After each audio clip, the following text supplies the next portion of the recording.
Previously on I'm Building a House. I'm gonna go over and help Eddie build a house. We got the floor put in, and then I got my questions answered about how to frame out a window in the wall. I learned that by using cripples, you're able to put the window anywhere within the wall that you want. We put the outside sheathing on, and then we wrap the entire thing in a moisture barrier, and now I have no idea what the next step is, so let's find out together on episode 3 of I'm Building a House. Oh my. It is a very, very windy day. So that's gonna be a problem. Eddie's been out there for probably an hour. I've been editing a video. It rained a lot and it was really important for us to get that home wrap on. What we need to do today is put in the windows and I think do the rafters or something. I don't know what they're called. I'll find out in a second. It's an extremely windy day, so hopefully we don't get blown around. How'd it hold up last night? Okay, so you're kind of, I didn't realize you had to do that on the inside. Yeah. So are we gonna try and get the windows in? Before we put the windows in, we have to put the home wrap that we put on the outside of the house, we have to put it in the window frame. It's really important that it's watertight. Cut down one of them big and see what's happening. So we did all the hard work the day before in framing out the windows, but now we have to make 100% sure that these windows fit in the hole that we made. You can force them in a little bit like we're doing here, but you don't want to do that too much because you can crack a window, and we actually did on one. But we had an extra window, so it was all right. All the rest of the windows were going in just so smoothly, and then we realized something bad. Very bad. Well, it was very bad to me, but is it going to be bad to Eddie? We'll find out. Why is that so huge? Wow, what did I do there? Something's wrong. Smaller window. Oh, it's smaller? Dadgum, that window didn't fit. We thought that window was bigger than it was, and it's smaller, so that's a problem. I don't think we got another window. So I don't know what we're going to do. I got to pull the bathroom out and swap it. Oh. I thought all three of them was the same size. And then you're gonna reframe the bathroom one? Yeah. Wow. So are you just cutting the heads off of that? So the bathroom window we already nailed in is the right size window we need. So we're taking that window out and moving it to the other hole, and then Eddie quickly started to frame out the bathroom window again to make the smaller window fit there instead. Of course, if this were just me working alone, I would have had a meltdown and questioned my entire existence and why I even chose to do this project in the first place, but Eddie simply started fixing the issue by stacking some pieces of wood to get the proper thickness to fit the window snug. To get that perfect fit, he even used the thickness of a piece of plywood because a 2x4 would have been too thick. I love seeing Eddie's problem solving because that is my biggest problem, is like I just shut down when something starts going wrong. He just figures it out and it's like nothing ever happened, and it took like 20 minutes. There you are. I'm out here.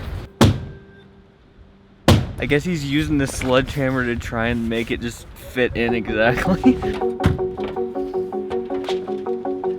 fingers did I get.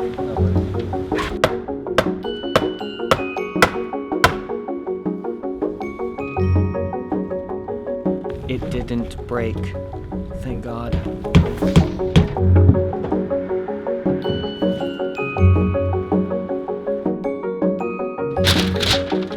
I'm thinking about just time-lapsing this part. Sure, why not? Here we go. So the next thing we had to do was put the ceiling joists up only at the back half of the house over the bedroom and bathroom. This is where the attic area is going to be that we're about to build. The front half of the house, where the living room area is going to be a cathedral-style ceiling. This over here is going to be a high ceiling like this in the living room. No attic, just tall ceilings. It's going to be really amazing.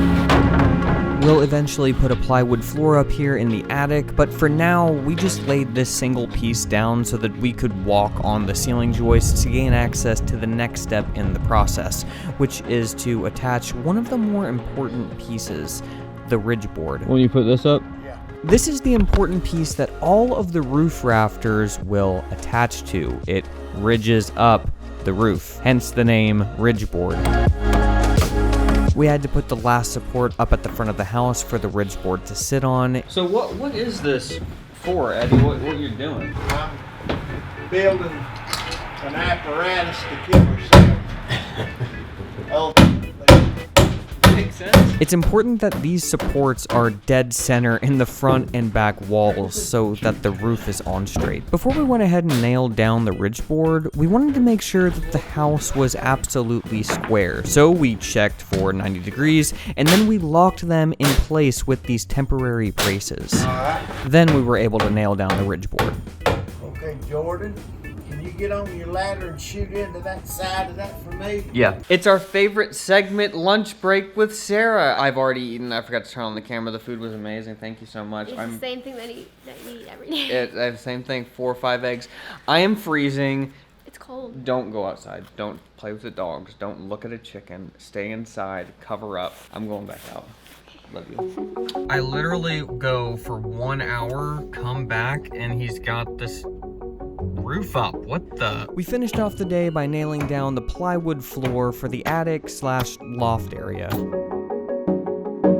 See, if I don't come for like 2 hours, Eddie somehow manages to get this thing up there alone. So with the ridge board finally up, we can attach all of the rafters. But we first needed to get Eddie's scaffolding at his house in order to get up there.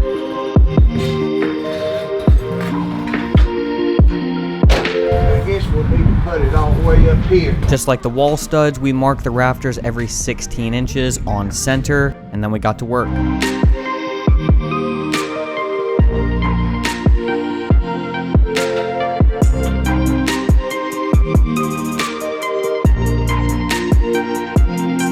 So because the living room area doesn't have any ceiling joists because it's a cathedral style ceiling, we need to make sure that the rafters don't spread out. So that's what these pieces of wood that I'm nailing between the rafters is doing. It's like this.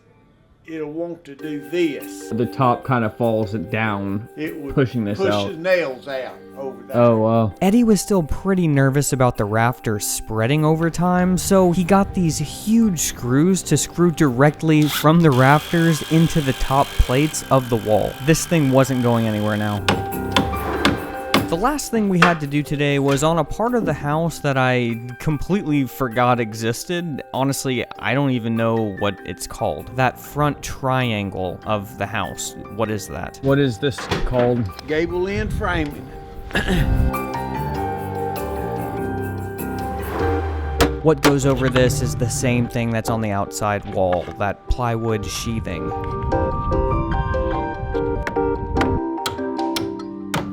I think we'll have to do that tomorrow because I think we're both pretty much done for the day.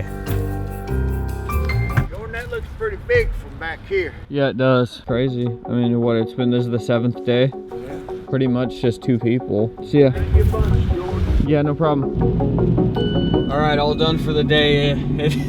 That was cold. I'm telling you what, I'm having so much fun doing this. Eddie's saying our progress is extremely slow, but to me, it's amazing that we've gotten this much done in like 6 days. We'll see how much we can get done tomorrow, and I want to have this roof up. I can't believe that in a week, I'm talking about having the roof on.